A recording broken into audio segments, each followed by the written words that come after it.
to launch an initiative on communication and sustainability at the Earth Institute. And I'm not at the journalism school, I work with people there, but I felt the Earth has this new system. It's a communication system that we've now enveloped the planet in that can do amazing things for better or worse. And we're not really studying it and testing it the same way we would if we discovered some new ecosystem on the floor of the Atlantic Ocean, or stumbled onto a fast changing landscape due to climate change and all these other things. And the communication, the information environment is changing faster than the geophysical, biological, human environment. It's the thing that's changing fastest on the planet. So today we're going to explore with a pretty great panel of people, what do we do about that? If you want to make information matter on a fast forward planet where a lot of the things we care about are full of uncertainty, even as the things we care about that are clear are in our face and often hidden by noise and fractiousness and distraction. What do you do as a science communicator? Now I started for 35 years writing stories, figuring that was the way. I did this as a journalist. And I became pretty convinced recently, maybe in the last 15 years, that storytelling alone doesn't do it. Conversation building, shaping better conversations can play as much of a role, if not a more important role than telling a better story. So we're experimenting on all these things, and you're going to meet some great innovators from our campuses today to get at this. So as you can see here, this is my life, which started out like everyone else here last fall doing face-to-face meetings with Maya Lin, a famous artist who designed the Vietnam Memorial when she was just 21, was working with us on some new iterations of work she's been doing. We were convening around arts and sciences. We were convening with the film folks. We had Kim Stanley Robinson, the science fiction author, came to the journalism school, which seems weird, but that's part of what we have to do. And then, of course, on the other side of the screen, you can see more recently here, I started something called Sustain What. Even that alone, I think, conveys that we're on a journey, a learning journey on how to communicate. And it's 2 or 3 times a week, now 4 coming up, sessions, webcasts on how do we get there from here, there being where we want to go. And the media environment has just gotten more and more noisy, where one layer after another of complexity has emerged. And that creates, you can see like poking its head out here amid all the Google News, there's Munch's Scream. I recently did a session on my thing on terror management theory. Psychologists are pursuing what it is that shapes our reactions to events like right now, based on our psychology and our fear of our own mortality. And then in January, there were these amazing examples that emerged of rapid response of the communities around us. You'll see more here too on our campus. One of the ones that was most striking to me was Johns Hopkins, the Applied Engineering Systems group there on January 22nd. This is like 2 days after that email that went out, that was the tweets that were saying, you know, there's something really freaky happening. A doctoral candidate there, En Shengdong, and his supervisor launched this platform, COVID tracking platform. It was rudimentary at that time, but it has garnered billions, with a B, billions of views. It's become a keystone, touchstone part of the landscape of information around coronavirus. And that came because 2 people just said, hey, let's just hit click to see what happens. And of course, as I said, it's iterative since then. It's been an amazing experience. I'm planning to do a session on them, like what made them have that capacity to say, oh, let's try this. I think it's an important one. On our own campus, of course, whether it is in those in-person sessions we've all been doing, or the ones virtually, like that's just an example recently of one of our gatherings. And then you can see, of course, what our great colleagues did to honor the essential workers among us. And that was making the most of this fragmented, prismatic landscape we're all living with.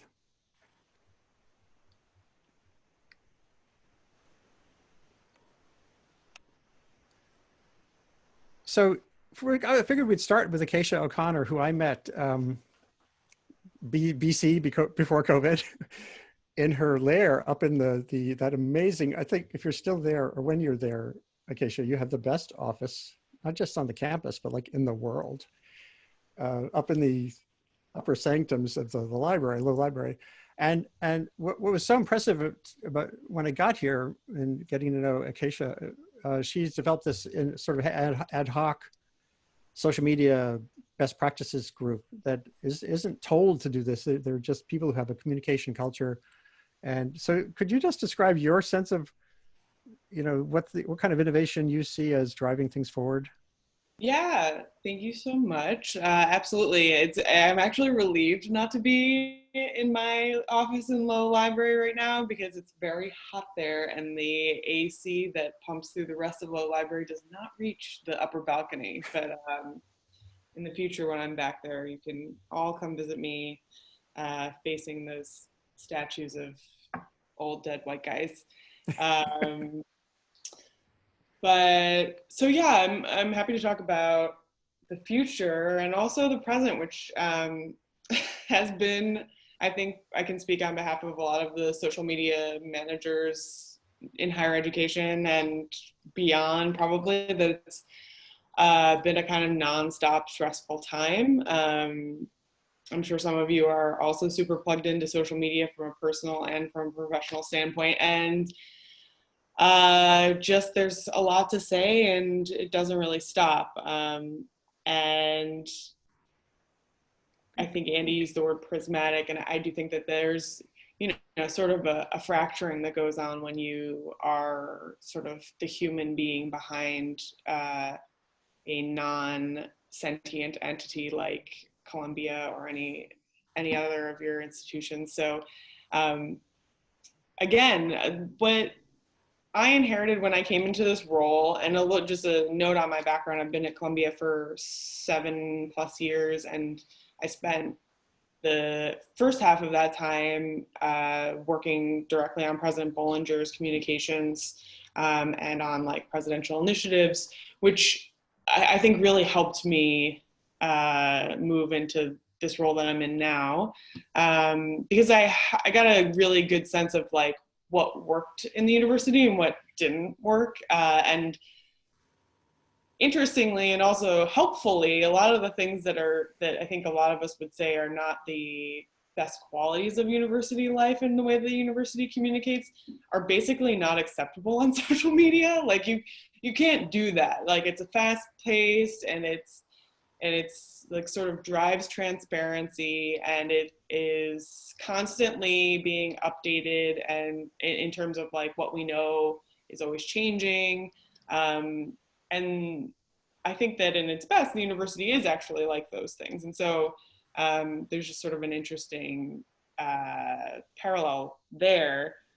So when I came into this role, I had this what had previously been like a little brown bag lunch, and that has really grown into a group of folks that are community of practice of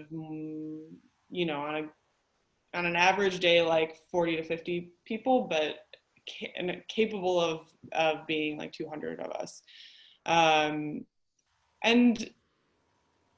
the thing is that when I entered that space, I had only recently begun work as the person behind Columbia's Instagram, Twitter, Facebook, social media accounts, Snapchat back then, back in the day. So I really didn't feel like an expert, and by nature of the decentralized way we work, like I also didn't really feel like I had any direction to hand down to anybody else that I was working with. And so my approach has always really been, what can we learn from each other? I'm a copycat. I'll say it straight up, it's one of my best qualities. If I see you doing something that I like, then I'll do it. And I think that's actually, I think of it as kind of a positive trait, in that if it works for someone else, it can teach you something about what you can do for yourself. So, Knowing yeah. one thing that's interesting about your cohort is there's a lot of back and forthing. In other words, you have a sensory apparatus where you know what other people are maybe working on a little bit. And there, I saw in some of those gaggles, even on the sensitivity questions about, representing the university versus our personal passions about the things that are evolving around us, you have that feedback mechanism as well. And that's all seems really valuable. Yeah, I mean, I think we're really lucky in this way because lucky and unlucky, because people who run these accounts and who are really constantly plugged in have a sense of like what people are saying. And I think historically there's been a real divide between communications at the university and higher ed in general and the actual students, and what happens in the classrooms and what happens between them, and following them after they graduate. And I think social media has really opened new opportunities and opened people's eyes who have like more experience to the benefits of that. Is social at columbia.edu a way to reach that community, or do you not want to get that overloaded? Like if someone who's listening here wanted to get involved. So I guess it depends on what you mean by the community. But yeah, absolutely. I mean, we have, and I'll drop it in the chat, but we have a pitch form that people can use if they have stories that they're working on. Most of you, if you're within our university world, work with public affairs officers in the central comms office or in your schools to sort of, this was a big thing when I came into this role, was that just trying to know who everyone was and make sure everyone knew who everyone else was so that we can get a most representative sample of content. And there's so much content. So I'm happy to share that. And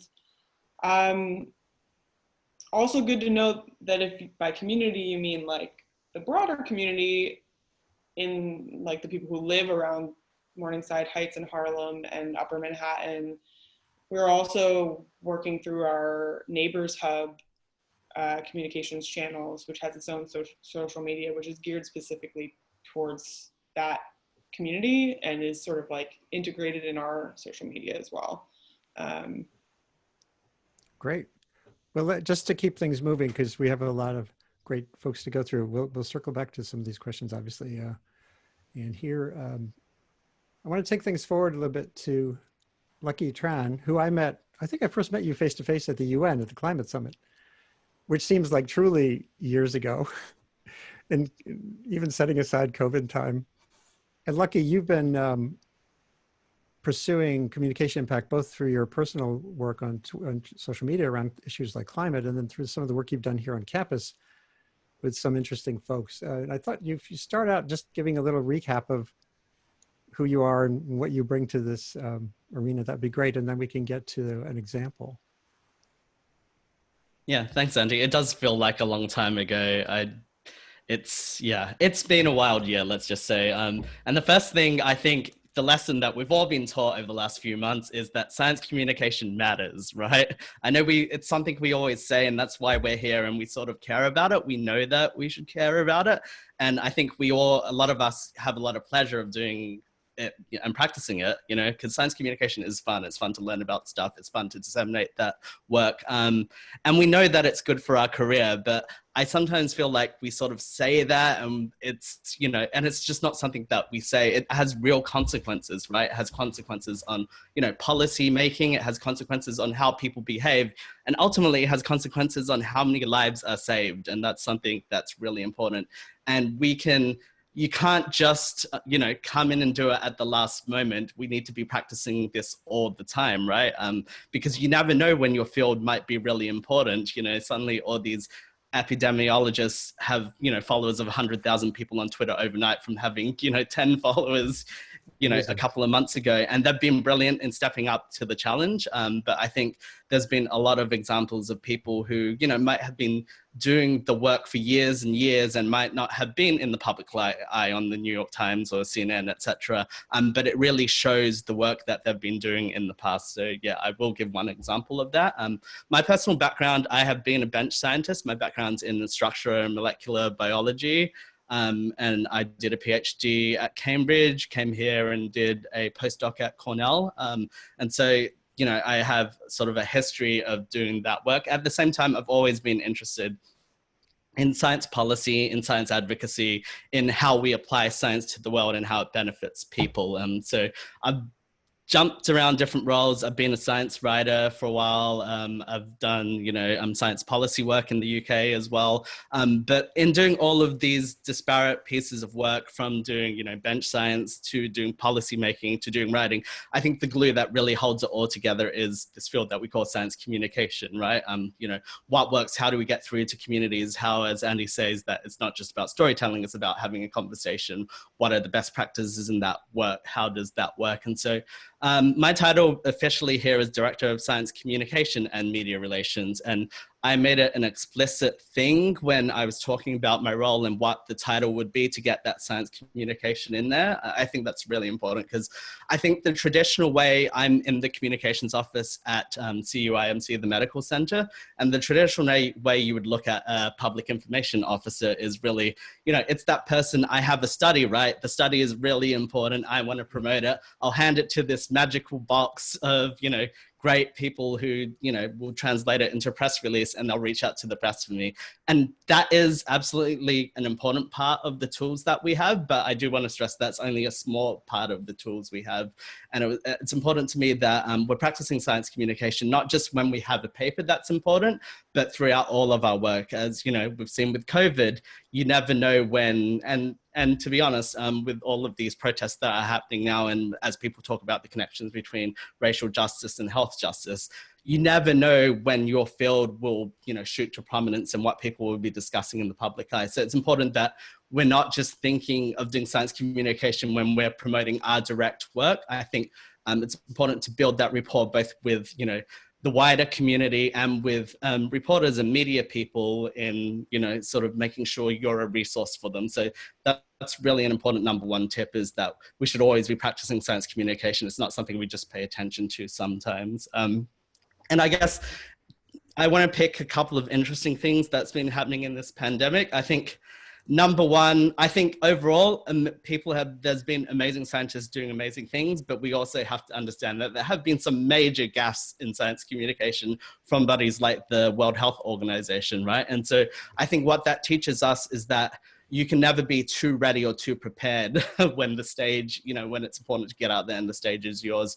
I think some of the gaffes they've made, one is, on can you spread the virus without symptoms? And so they use terms like asymptomatic and got it confused with pre-symptomatic, and that caused a lot of confusion with the public. And one of the problems there is that we must always think about, when we're out on that stage, that we're not just talking with other scientists, right? What community are we meant to be communicating with?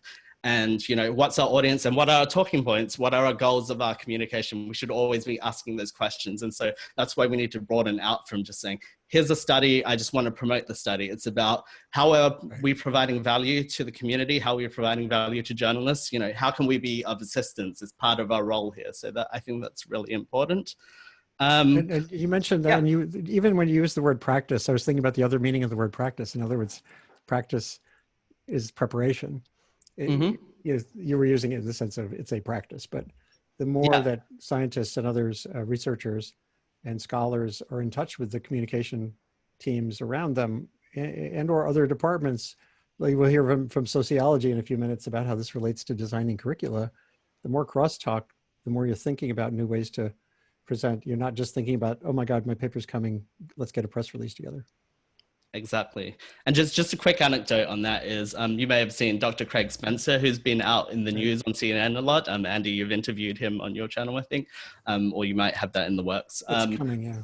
It's coming, yeah. So he's been on the news. He's in emergency medicine. So really, he sort of actually rose to fame, so to speak, or infamy a few years ago when the Ebola crisis was happening. And so what happened was he had served in West Africa. He came back and he was the doctor who went to the bowling alley right after he came back. And that created a huge media furor, right? And so that's when our office first started working with him. And at the time, it was a really negative story because there was so much hysteria and panic. Interestingly enough, I think a lot more than there was in the early days of coronavirus here, which is a whole like media analysis thing we can do at some point. And so people were worried about it coming over here, will it affect everyone? And of course, it's a very different virus. And I think Dr. Spencer knew that, if you don't have symptoms for Ebola, you're not at huge risk of spreading it.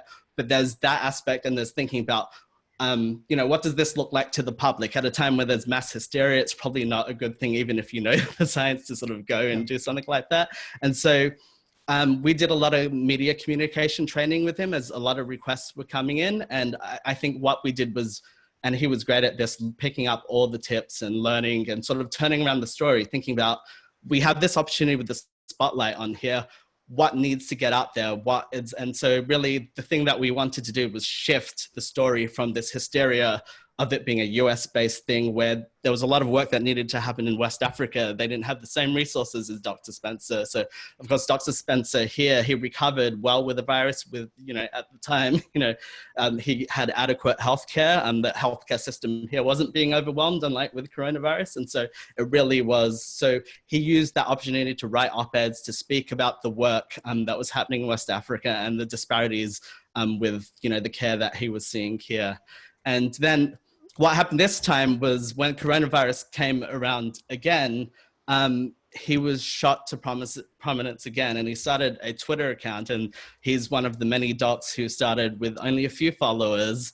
And of course, at the time, when we first hearing about the surge of patients that we're getting in ERs, many people were looking to see. So it's been interesting with coronavirus, right? Because it's something that it's hard to see. It's really in the ER rooms. The streets are vacant, have been vacant, and it's in the ER rooms where all the action has been happening. So he was an important voice. He started with a tweet thread, which is being shown on the screen now, really describing what he was seeing. And it was very simple. It wasn't, about here's a study, here's a study. It was more like, I'm getting up to work, I'm going to see the streets are vacant. But then in the ER room, it's different. I'm seeing all these patients, young and old, and really the emotional impact of how he goes through his day. And when he gets back and sees his family and the protocols he has to take. So that Twitter thread really turned into a Washington Post op-ed. So a editor on the Washington Post saw that Twitter thread and literally, and I guess Claudia will talk more about op-eds later, but literally turned that Twitter thread into a Washington Post piece, which then seeded a lot of interviews because it was such a strong, empowering personal account that he started appearing on Anderson Cooper and Chris Hayes and other places. And ever since, he's really been a strong voice for the pandemic, and like a video that really captures his story is, the one that AJ Plus, which is shown on the screen there. What they did was they turned it into a cartoon, because you don't really have access to the ER room. And so matching the power of his voice with the power of, visual storytelling. And that was a video that went everywhere. So I think there's been many opportunities there, and there's been great examples of faculty who have stepped up. And really the reason why he was able just to suddenly launch from a Twitter thread to being on CNN every day was because he did this work before. And when the moment came before, he didn't just try to hide away. He tried to figure out, how can we turn this negative story into a positive story? How can I expand my skills? And then a few years later, the moment came again, and he was ready, and he's been doing great public service work for all of us. And on Monday, we're launching a new weekly series on my webcast on Mondays, Thriving Online. It'll be more on each of these things. And Craig's going to be on with Isabeau Doucet from AJ Plus to talk about how that transition happened. And we'll have to keep moving forward here because there's so much more to cover. But I do consider this is chapter 1. I'm hoping all the folks who are watching, and you'll have a chance to send in your questions, we can engage you in a sustained journey here. Just expand outward to whatever your questions are, whatever your field is, whatever your doubts are, and also what your skills are. We want to make this a two-way street. So someone who's been very busy recently here is Kuhali Dutt, who is the diversity director at Lamont Doherty Earth Observatory, now through the Earth Institute itself. And really, there's an amazing story here. You'll hear a little bit more about it from Claudia Dreifus in a few minutes, but I was really happy that Kuhali could join us as well to talk about her diversity and race journey. And if we can keep these as quick as possible, then we can have time for everyone to fit in. So Kuhali, and you've got tons going on. So what is going on? I'll keep this very short. Yes, I mean, there's a lot going on. So obviously with everything that's going on around us right now because of, the murders of George Floyd and Breonna Taylor and Ahmaud Arbery, suddenly these issues have sort of catapulted into the national forefront and everyone seems to be talking about them.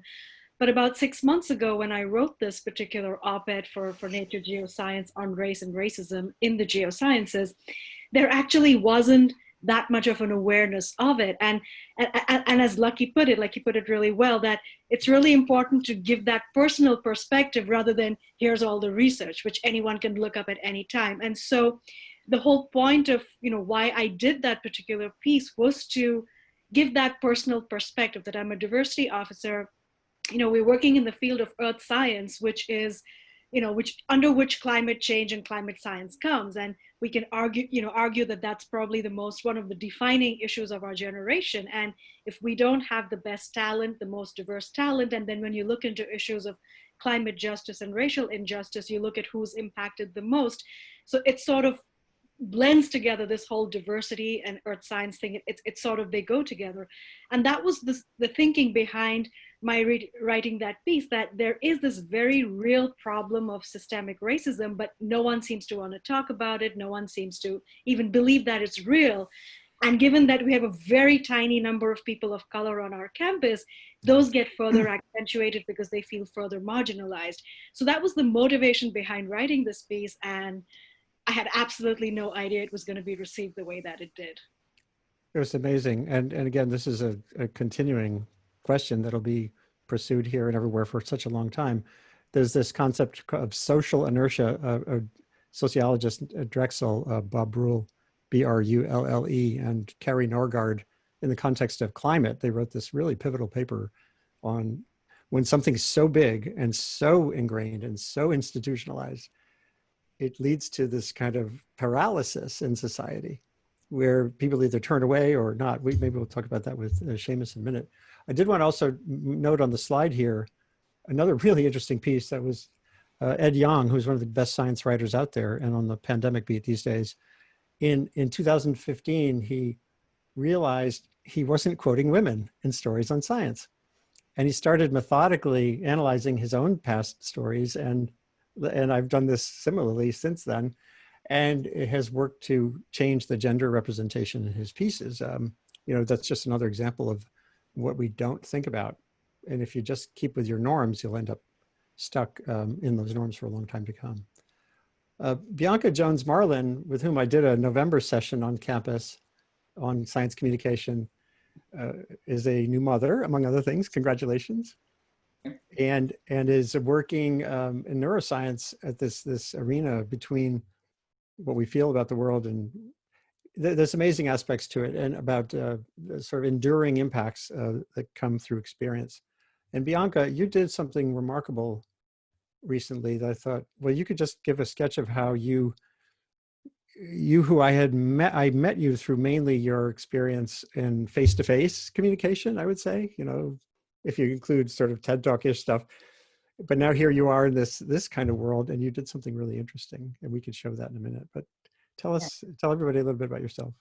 Thank you, Andy, and hello. I am a postdoc researcher at Columbia University. I'll be starting as faculty next year. And my passion in science, outside of doing the wet bench research that I do, which is looking at how trauma and stress can be passed on through generations. So a trauma that your grandparents or parents experience can live on in you and actually affect separate generations, the brain and also behavior. I love the questions because they connect with people. And so my favorite form of social communication, of science communication, has always been on stage in front of people, giving talks, giving scientific talks face to face. I really used my social media platform to post pictures of my two kids, one which just was born 5 weeks ago now, and keep in contact with family. I really wasn't a place where I used, where I brought my science. And although I attempted to, it really never flourished. And the conversation that I had with Andy and a few other people on a panel last year had to do with actually getting over that gap and finding your comfort in being on social media. And so recently I was able to take what I had learned getting up to that point and really just believed what I had said and put it into practice. And so with the current racial protests, and especially highlighting race in academia, I decided to make a video to Black academics. And pretty much what I did is I woke up that morning and I decided I have so many thoughts. And I remember in 2016 when there was a slew of Black men, Black women being murdered, and I went to work the next day and no one said anything. And I sat through a lab meeting and that was very heavy on my heart. And I wish someone would have said something to me. And I just woke up feeling very drawn that like, I can't let someone else feel like that this morning. There was not preparation. I sat down, got a chair, asked my sister to hold the phone and recorded a video and just put it on Twitter. And as you can tell, it got a lot of views. I don't know if you can hear it. I'm not sure if we can hear it.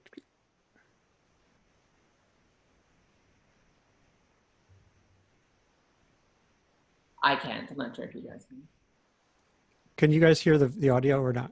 No. Okay, then we'll just summarize it. I wasn't sure about that, so keep going. So it got a lot of views, and yeah, and beyond that, though, it seemed to be building a community, right?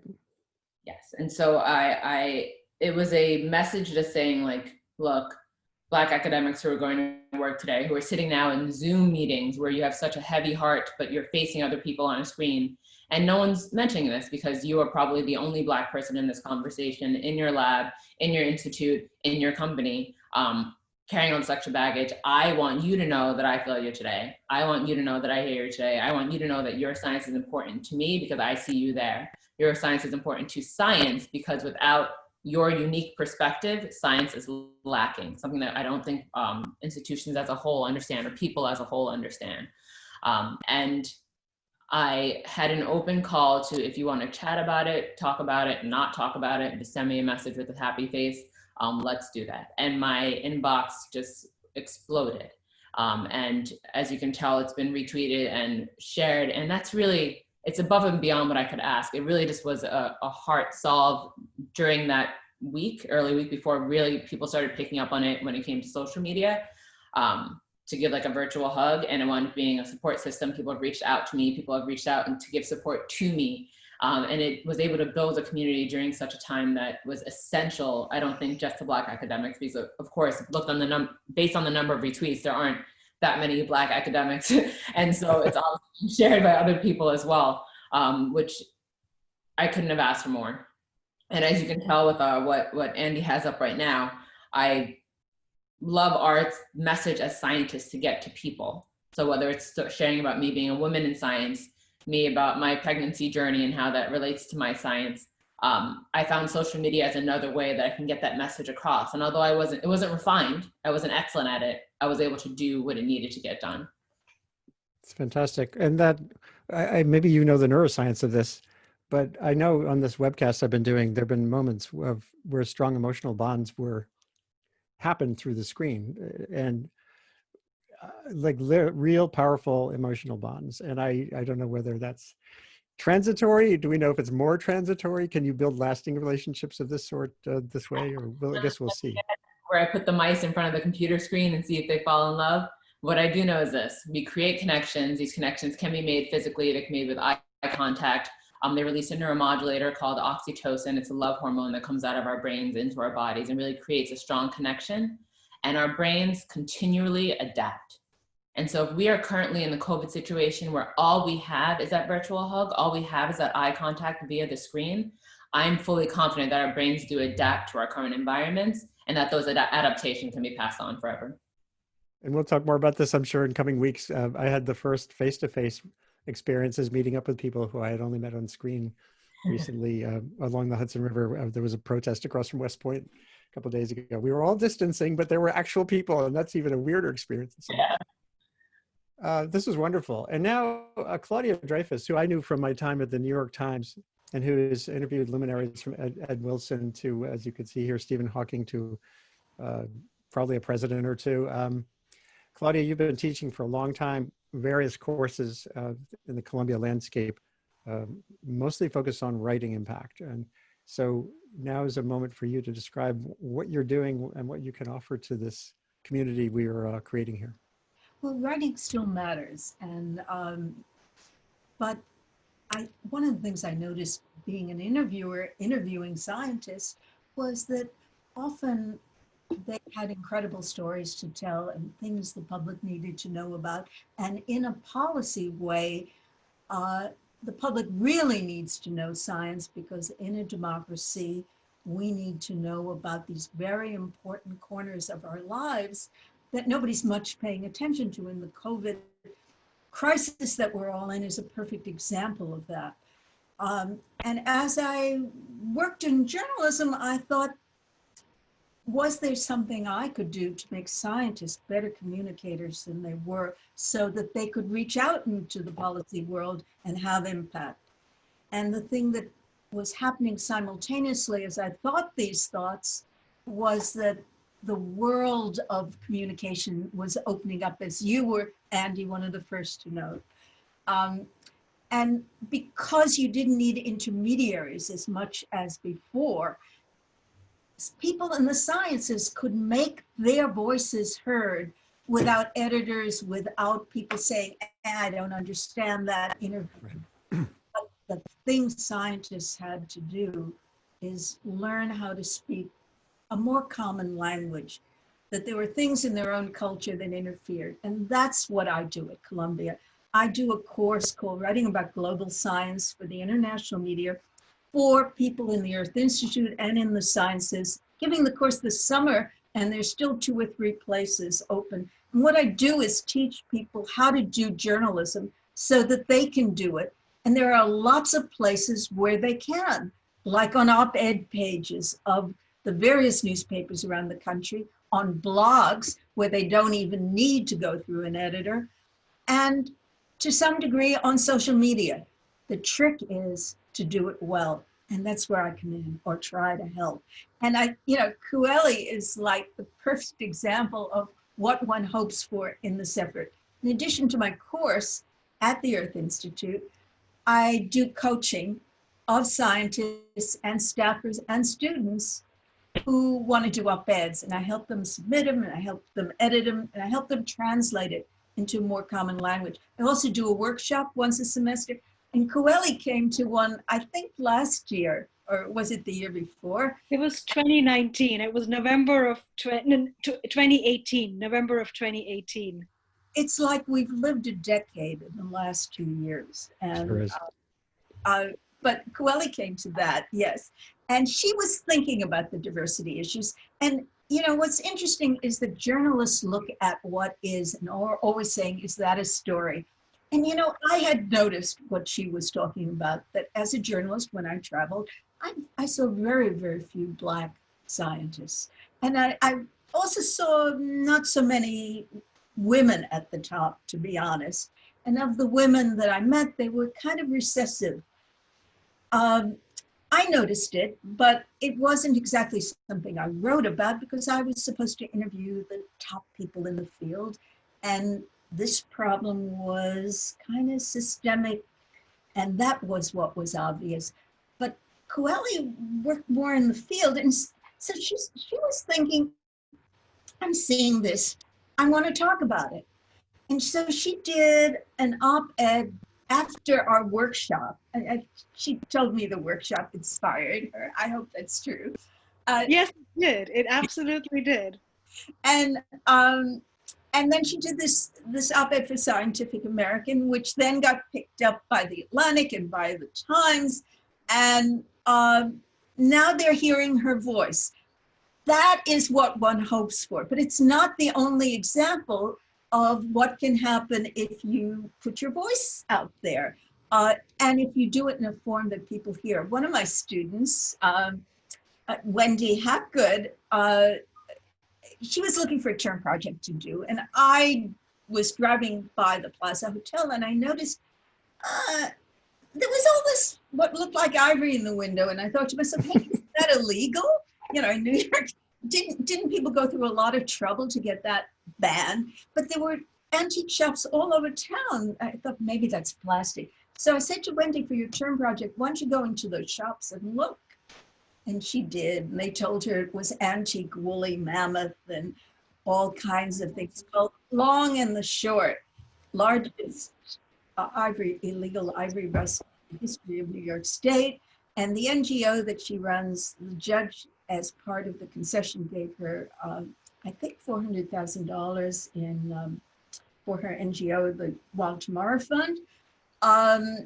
And so that was a very successful term project. And here's Jim Dwyer's column on Wendy's effort. You can do that too. That's what I want to say. That's great. It's not beyond the realm of possibility, not everyone. And, but, you know, having a voice matters, and it's possible. That's my message. Fantastic. So, you know, we had this great pause. Scientists have said we were in the great acceleration for the last 50 years. And along comes kaboom, you know, the shutdown, the great pause, which hit everything we're doing. And I remember noticing one day, Shamus, I guess it was on Twitter. I can't remember. I contacted you and did a quick Skype chat with you.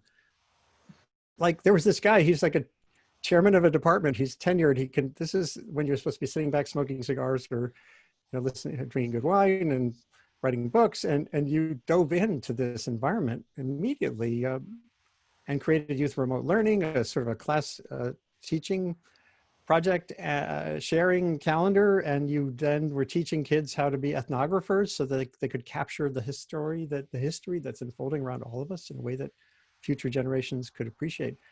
So how did that happen?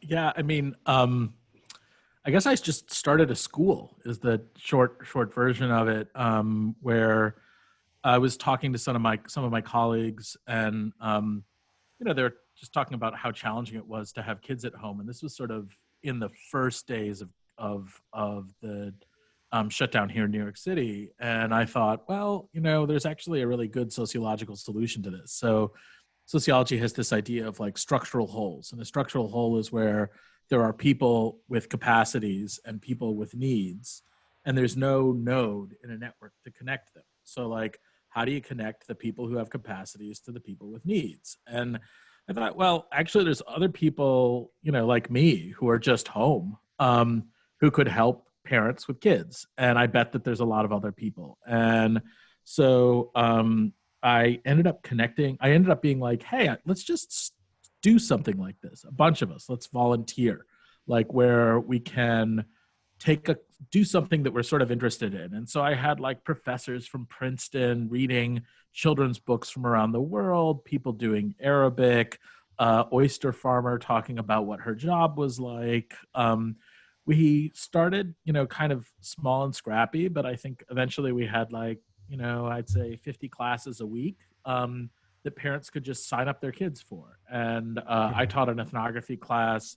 And then I started working with people at Trinity College Dublin on thinking about constructing an archive of the present. So like, how is it that we could have young people talk to other people about what was going on and archive the conversations that they were having in places like the Library of Congress, et cetera. And it made me think about other structural holes, like older people who were really lonely and younger people who were really bored. And maybe we could get younger people to talk about this. And so, you know, I basically tweeted this out, and pretty quickly people were super interested, got a bunch of course proposals up, used some of my faculty research account to construct a website, and then ran this school for, I don't know, 6 weeks, something like that. And it was just a way for parents to prop their kids in front of a computer, which was less than ideal, but it was, you know, gave a bunch of them a little bit of a break, and then gave them sort of different pedagogical things in the sciences, social sciences, and humanities that could be of interest. And we reached out particularly to disadvantaged communities. So a group of Latinx activist communities to try and help to make sure that it wasn't just like the kids of professors who happened to follow me on Twitter who were using the resources. Well, that's a key point that I think Acacia mentioned earlier, making sure we're thinking literally outside of our box, outside of our walls. and thinking of, if you're writing a story, who's actually needs to see the story. On my webcast, we did an early session where a bandmate of mine who lives in rural Massachusetts, we do the Sunday ones are on poetry and music, and she was noting that most of her neighbors barely have a telephone, let alone the internet. And that then we did a session on the gaps in our, talk about structural holes, the gaps in internet access. That's just a fantastic model, I think. And think about how that relates to academia or Columbia inventing itself anew in the future. One thing I've thought a lot about is, do you all feel that we, once this is over, quote unquote, which we know is not how it plays, then we go back to what we were doing? It just feels like some aspect of what we've been trying here has to be part of the norm of going forward. I don't know, Acacia and Shamus, if you want to weigh in on that.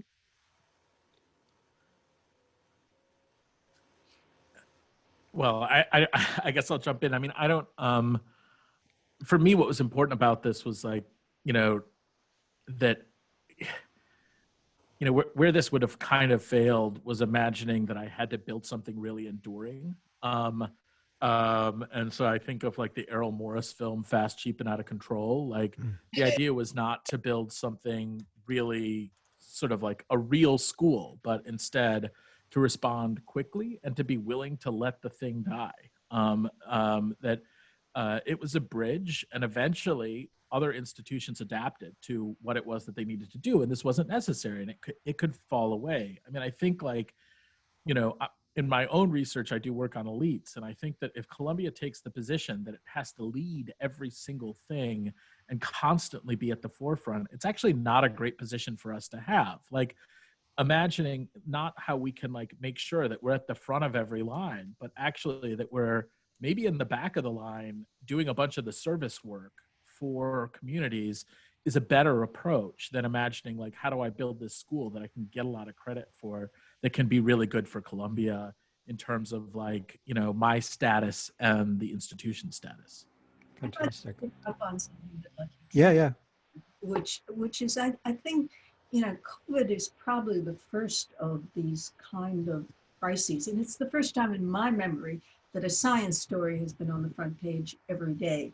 I mean, science, and everybody knows, is not a very sexy topic to people who make decisions in the news. I think for the next time, everybody better be better prepared to get up there and be a part of the debate, and be a part of the discussion, and be a part of the information. And that's, I think, part of our job now, because we see we're not having done that got us.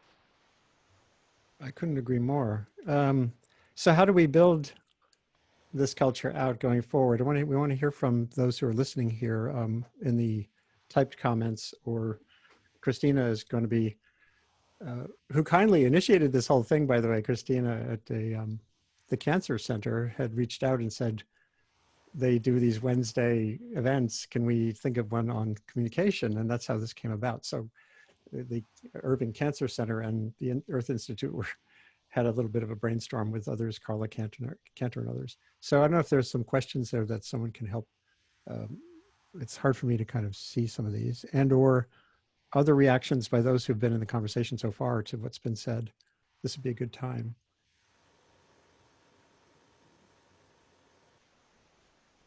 Let's see here. We haven't gotten any questions in the chat, but okay, anyone can feel free to. I do want to give this little snapshot. Now this is only mostly Earth Institute outreach, which we did not long after I got here, and we've updated the survey periodically. I reached out to people around the Earth Institute mailing list and said, hey, who wants to boost communication impact and innovation in service of sustainability and climate, a stable climate, and everything we think about when we want a better world. And so far, about 270 people have responded. And what's exciting to me is that you have these cohorts. You can see here, like for social media, do you use social media? And then there's evangelist, enthusiast, hopeful, but hesitant. I came up with these categories: grudging and never, exclamation point. And there's a lot of enthusiasts. 40% of the 270 respondents or so said yes. And there's this cohort of 24% who are like hopeful but hesitant, and then there's grudging. And on, are you engaged with the public in face-to-face ways? This is more, you know, going to public meetings, city council, or giving presentations to schools. Similar, you know, it's 29% are enthusiast. There's 31% are hopeful but hesitant. So I would love to know what I can do as a lifelong communicator who's moved again away from just thinking about telling stories toward maximizing communication impact. What can I do for you? In other words, and I think everyone on this call has some of that zeal. We would love to help drive the kind of innovative capacity, adaptive capacity we've seen here. I mean, I was taking notes when Shamus was talking. I need to know more about structural holes. I had different words for those concepts, gaps and communication impact. So whatever you guys want. So I don't know, maybe we'll make the rounds here a little bit of those who've participated in this. You know, what's on your 6-month or 2-week list for what you might be able to do going forward? Bianca, obviously you're building a community right away. Now the question is, what happens next with that, for example? Yes, I was thinking about what to contribute, and I hope I'm not going back on my, you definitely should check out social media, but I do believe that everyone has their niche, and it doesn't have to be Twitter, it doesn't have to be Instagram, it doesn't have to be TikTok. My favorite platform is the physical on stage, as I stated before. That's no longer an option now, so I really have to think and diversify when it comes to that. But I think you should start by finding your niche, what it is that you actually do enjoy, whether or not it's scary is something you do enjoy, whether it is writing op-eds or writing a blog, or if it is just a short X many characters that you want to get out of there to get the information out. And that's the first step that you can take. And once you get those steps rolling, you start to realize that there are other avenues that you can take. But I think it comes down to taking the first step. We as researchers and we as scientists, we have an obligation to speak. I saw someone wrote, it's hard to distinguish real science from science fiction. As researchers and as scientists, it's our job as the experts to say clearly to the public, this is what we study and this is what we found. And if we're not doing it, it could happen where someone else is doing that, but they're not doing it with the same clarity. And so although we are blessed at Columbia to have people like Lucky who can take the work that we're doing and bring it to the general population, I still have to talk to Lucky. My work still has to speak to Lucky to make sure it gets to the general population. And so that's just hands down our first step. And there's a whole cohort at the Earth Institute too, Kevin Krajcik and others there who spent long years working with scientists to boost their capacity to boost their capacity to talk to journalists or talk to other audiences. Cassie Hsu, who's working with the K through 12 program, has a good model now for getting into classrooms. And Shamus, if the learning that came through what you did can be captured and conveyed, the more of that, the better, it seems to me. I want to just see, hold on. There was a question about anger, about the comments and stuff. And let's talk about that. Christina asked me to weigh in on what Rebecca Hahn sort of raised in the chat, which I think is really great, and actually pretty much anybody here can speak to that, because I think what is really true for everybody here is that we all have like really sort of found that place that's like, I am my professional persona, or people are their professional personas, but they're also themselves, which I think is really important to being successful in communicating on social media, is being a version of yourself that people find relatable, especially if you are working with more difficult or like gnarly scientific concepts, that you want to get them there. And I actually hear this a lot, and I'd be interested to hear other people's opinions, because it's like when you have this platform, the fear is that it can turn against you, especially if people do start to, follow you, or you don't see other people, laying it out there. Like, I'm sure there's a moment where maybe Bianca, you felt when you were recording that video, that's like, should I be doing this? And like, where does that voice come from in your head, and where's the line? I think there's no solid answer, but I'd like to hear from from Bianca and Shamus and everyone, really, how you balance that. Me too. Thank you so much for bringing that up. It really was, I had to do a cost benefit analysis. I know that some people don't like speaking about race, it makes them uncomfortable. That is the majority of the population that I found to work with when I do bring it up. And I really had to decide, A, who my audience was. And really when I titled it, it was almost more of a confidence thing for me to title it To My Black Academics, because at least I wouldn't feel bad if I made anyone else feel bad about thinking about race. And also like what the end goal was. I know how I felt 3 years ago, and I knew that my end goal was to help someone else not feel that way. And I had to say that that's more important, at least in this period of time, than potentially offending someone because they don't want to think about race. And I took that gamble weighing those two together and thinking about my audience. Even after posting that, there have been things that I've been tempted to repost, but I've been hesitant because I don't know how much it could affect the people who follow me. But also when it comes to social media, in all truth, we still wind up following people who are in our circle. And I'm very sensitive to that. I don't want to exclude anyone who would normally be in my circle, or who would not normally be in my circle. So I try to be pretty open with what I post, etc., but also have to tell my truth. And so it really is just balancing. I may lose some people who are uncomfortable about speaking about race, but hopefully instead of me losing them, they'll message me and say, I never knew you felt this way. I sit next to you every day and I didn't know this, let's talk about that. So it was just more of like a hope in humanity more than deciding whether or not people are going to be cut off or unfollowed. And lucky, you must have, you've dealt with this because you were so active personally on Twitter and issues like climate change that are implicitly fractious. Yeah, absolutely. And the one thing I always give when I often give advocacy trainings, how to communicate, to create change with science. And so one of the things that I think we have a real chip on our shoulder with as scientists is if I communicate a message that is too political, not even partisan, not even like, just talking about climate change, that's always inherently political, right? But we're not saying vote for this person. If you look at the studies, there's the Pew Research, they do a whole bunch of polling, which is really valuable. So if you're doing science communication, look there, it's a valuable resource. And if you look at their polls and look at what is the most trusted profession, usually scientist comes up top. And that's been the case for the last 4 years, even throughout this political turmoil. And I think that's something we need to understand as scientists and science communicators is that actually, there's been a lot of studies and it doesn't necessarily affect, say, if you're communicating on a paper, they don't think you're going to be biased just because you're talking about as a human, I care about the survival of humanity. I care about saving lives. And therefore there are these policy implications. It's okay to talk about that stuff. I'm not saying there's no risks. We got to do, as Bianca said, a risk analysis every time we're doing communications. That's part of what doing communications is. But I think we're really rate limiting ourselves way too much. And this is my experience training and talking with a lot of scientists. It's really us who are holding us back, which is a positive thing because we can do something immediately to change about it. But I would encourage people not to, it's true that science communication is a field that you have to just get out there and practice and, you get better by doing that. But there's a whole bunch of great research and studies on what's effective for science communication and how does that affect public perception.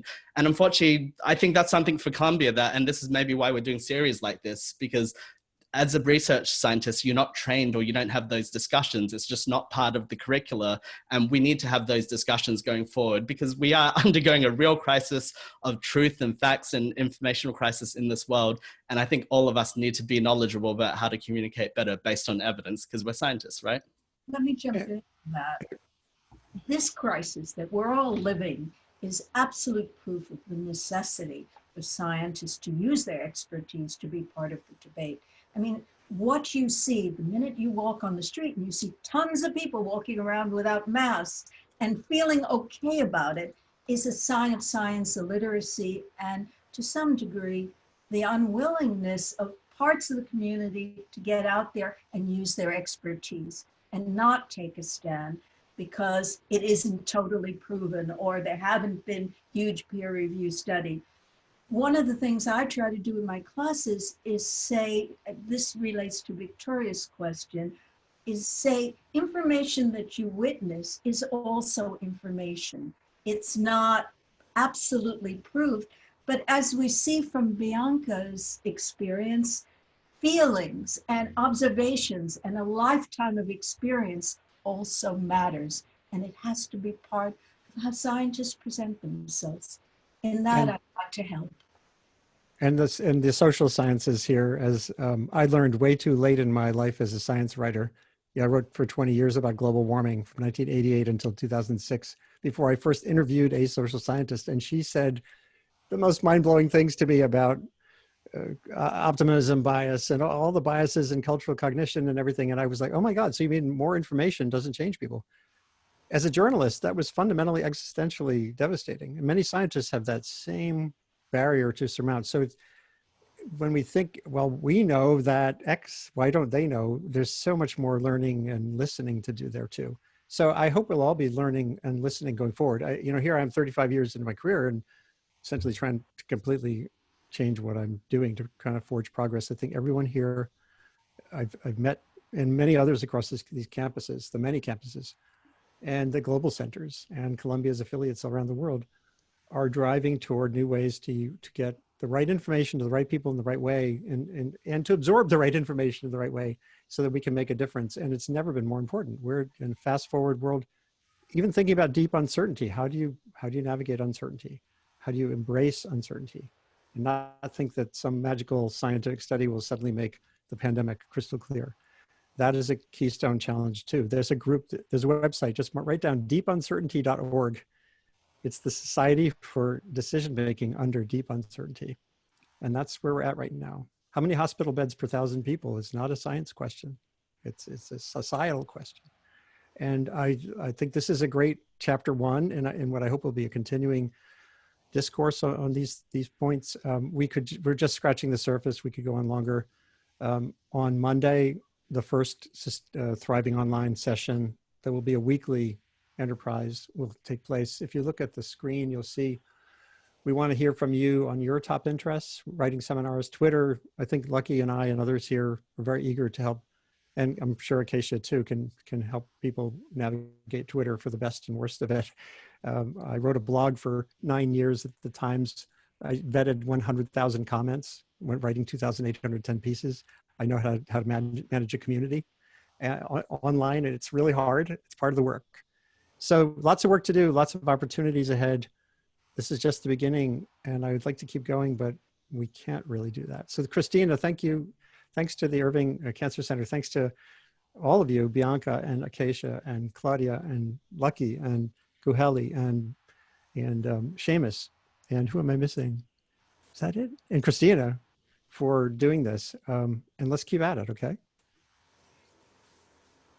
Great. Thanks, Andy. And Hi, hopefully everybody. this is Thank you. being recorded. I Thank you, think it'll be everyone. captured and posted and all that. And Yep. if someone captured the comments and the comment chat, that'd be great too. Take care, everybody. Group hug. Yeah. That was wonderful.